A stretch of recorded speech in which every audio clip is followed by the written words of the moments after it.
with those birth years. Exactly. So that was the reason behind the albums that I got, and that's when I feel like I started to listen, like really listen, not just hear, but listen and develop Yo, tastes. can you just clarify what you mean by the difference between listen and hear for the people? That's a good distinction to make. Absolutely. You can hear something and not be listening to it at all. You can hear a sound, you can hear a conversation happening in the other room and have no idea what they're talking about, but you can hear the vocal tones, the voice, the inflections. But when you're listening, you are hearing with intention. You are trying to figure out what's being said, how it's being said, why it's being said that way, and what it means. Right. So that that Christmas was when things shifted. When I went from hearing music to listening to music, listening to the lyrics, listening to the flows, the pockets, the cadences, that's when I really started to pay attention to what was being said. It wasn't just about the beat, how fast it was, how up tempo it was, the instruments being used. It became, what is he talking about? Okay. What is he saying? What is he referring to? He's talking about drama he has with somebody else. Who's he talking about? And so it's those songs and those influences that started it, and from there it went to liking people like Cannabis, Redman, Method Man, um, A Plus, It's a cool name to and throw. Yeah, I That's a gotta. good. That's a A Plus that's is a fire. that's a cool name to throw. You know what? I'll interrupt real quick just to like. There's a hip hop, super hip hop head thing. Like there's certain names that most people aren't going to name, and Right. they don't name them because they're not the popular guys, right? And most times, like you expect to hear like Tupac, Nas, Jay-Z, Biggie. These are people's usual favorites. Then you have your second tier list of names, your super big names as well, right? Like names like Redman and Method Man. There's like, if that's second tier, I'll gladly take a second tier, level career, whatever. But they're still popular names. But then you have Right. other names.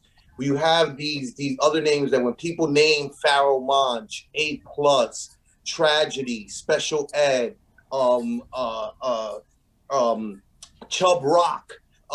There's certain names that when you name them, it's like, oh, something a little extra about rapping that most you're paying attention to somebody who's clearly a head and shoulders talent that people expected to be all those names that are top tier names. Right. A plus Yeah. was the guy before he was supposed to be him and Shaheem essentially were supposed to be like this new level of crisscross Bow Wow type of artist that like gets big young but like people expect to become the guy. Special Ed also had that about him, Right. where like people expected him to become the guy. The level that they displayed at one point on record was like just so flawless that people would sometimes put them in those conversations. Like there was at one point a conversation of like, if Mike Geronimo or Nas is better. And like when you look back in retrospect, people might like laugh at it, but it's like, no, you just weren't around for that moment in time. Mike Geronimo was a very talented rapper, very Right. gifted Right. rap wise, lyrically and flow wise. And so A Plus is one of those names that like he doesn't ever get mentioned much at all, if at all. And like I think that's definitely a crime because he was really, really, really talented guy. Fair enough. Yeah, for sure. Lyrically, he was very, very, very dope, man. Very dope. One of my favorites. His verse on Beast from the East was. I know Cannabis gets a lot of shine for that, but he was cold on there also. But Mm-hmm.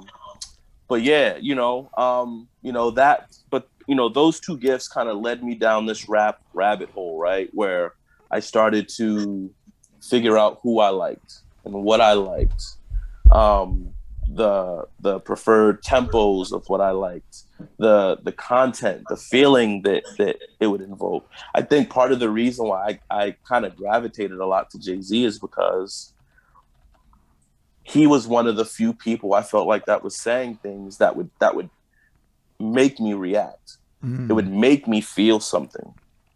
And again, through my, connection with R&B, that was something that was important to me.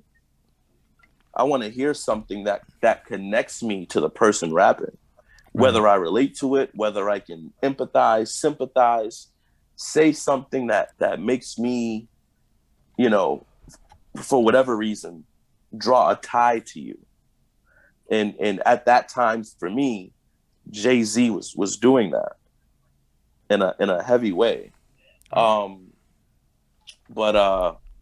that's around the time when like I started to really develop my preferences. I would say that's probably around 11 or 12. So I got a question about how you developed your preferences, more at like a logistical level then. So how did you find music? Like, what was it like in Boston at that age, at that time, being that time? Like, what do you do to find music? At that time, in general, there were like, we had Strawberries, we had Tower Records, we had, these different shops or places where you could go, whether for cassettes, for vinyls, for other things like that. And so I actually had, right next to the corner store, right around the corner from my house, there was a like a mom and pop music spot. They had all the, when new stuff got released, normally you could find a limited quantity there. There was one time that I don't know if it was for my birthday or whatever, but I had like maybe $10. And I walked into that store and I didn't know what I was looking for. I didn't know what I wanted. I just looked around. I saw a cassette tape, a cover that looked cool. I went to the counter. I asked the man how much it was. Said it was $10. Had a $10 bill. Said, "Oh, this is great. Here you go. Here's the 10. I'm gonna take this tape and play it." So I got home, started to play the tape, and it was DOS effects. And it was the explicit version. So my mom heard it, didn't enjoy it, and then walked back around the corner with me to the spot. Yo, hilarious. Excuse me. Walked back a corner with me to the spot, and then cussed out the dude for selling me an explicit cassette tape. But yeah, that back in those days, that was that was what people did. You know what I'm saying? Whether they were waiting on the next cassette, whether they were waiting on the next vinyl. We would go to these little spots again, like Strawberries or Tower Records or anything like that, and seek it out.